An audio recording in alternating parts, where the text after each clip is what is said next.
Napakasarap na boneless chicken inasal na may sisig sa loob ang banat ko sa araw na to mga boss. Kaya wag na natin patagalin tong trip ko. Tara, samahan nyo muna akong sunduin tong anak ko sa school. After ko masundo, rekta kami rito sa Save More at bumili ako ng 1 kilong chicken skin dyan. Tas to, pumitas ako ng 1 buong manok dito mga boss. Tas kumuha na rin ako ng kapirasong atay ng kunam dyan. Gagamitin natin sa sisig yan mga boss. Tas yan, bayaran na natin sa counter mga boss. Tas dito naman tayo sa source ko ng frozen goodness. Bumili tayo ng kalahating pork jolls dyan. Sunod, rekta naman tayo rito sa palengke at bumili ako ng mga kakailanganin kong regado dyan. At syempre nauhaw ako kaya ito, bumili tayo ng buko.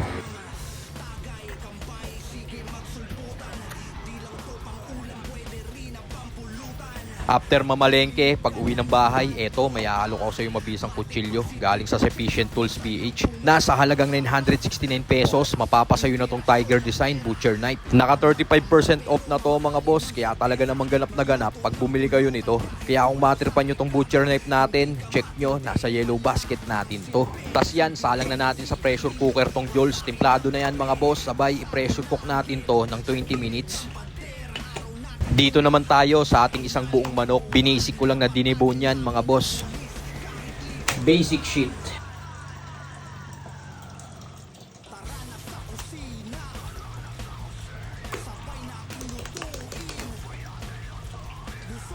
Sabay yan, saan natin lagyan ng Sprite, toyo, chicken powder at asin. Sabay imasahin natin sa manok mga boss at i-marinate natin to at least 30 minutes.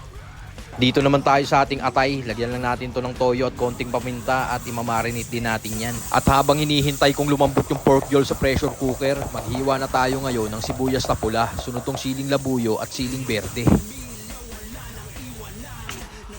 Tas yan, after 20 minutes, ahon na natin tong pork jowl sa ating pressure cooker.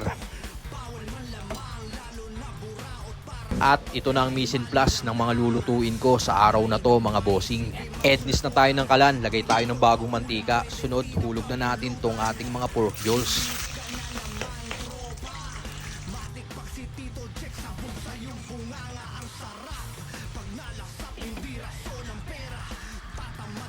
Tas yan, nung crispy golden brown na siya, ahon na natin to. Sunod, i-pan fry na natin tong mga atay ng kunam. Lulutuin lang natin sa katamtamang lakas ng apoy yan mga boss. At syempre nung okay na siya, ahon na natin to. Nadidinig mo ba yan boss? Crispy yan. Tas yan, hiwa-hiwain na natin sa trip nating sukat yan mga bossing.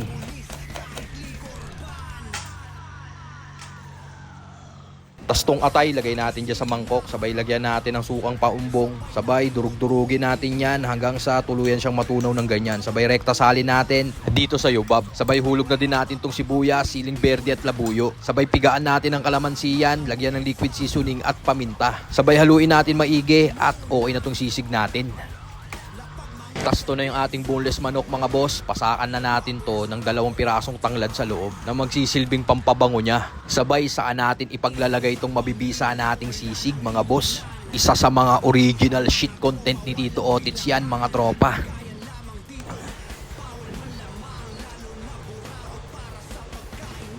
Putsog yan boss.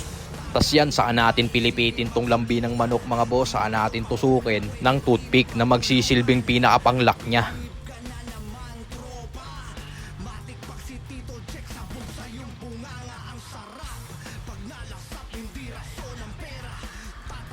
At ito na yung ating boneless chicken mga boss. Tignan nyo naman, walang kapunit-punit yung balat nyan.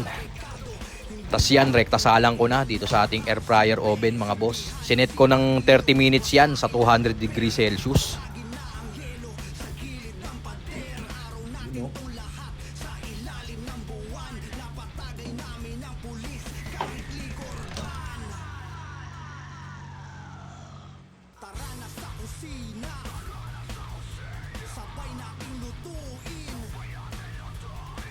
After 40 minutes ng pagsalang sa ating air fryer oven mga boss, ito na ang ating boneless chicken na may palamang sisig sa loob. Safety na to. Ito na mga boss oh. Ito yung ating boneless chicken inasal na may sisig sa loob. Buksan na natin. Ayan oh. Pak. Talaga naman boss. Ayan oh. Walang buto yan mga boss. Yun oh. Talaga naman. Ayun oh. Quality.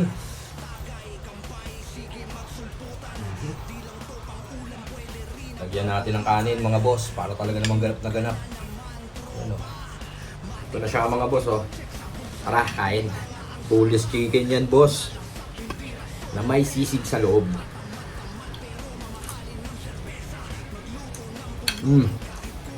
Quality. Init.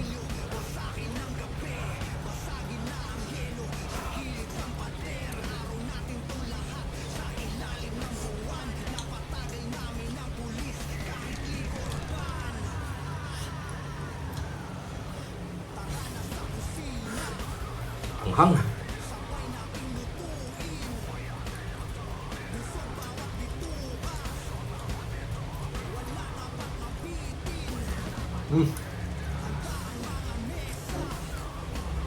Sarap.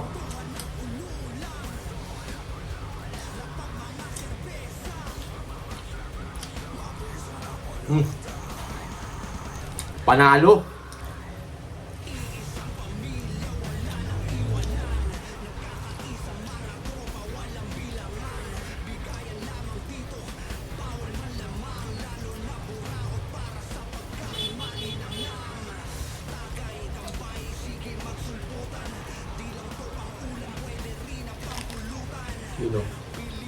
Kain po.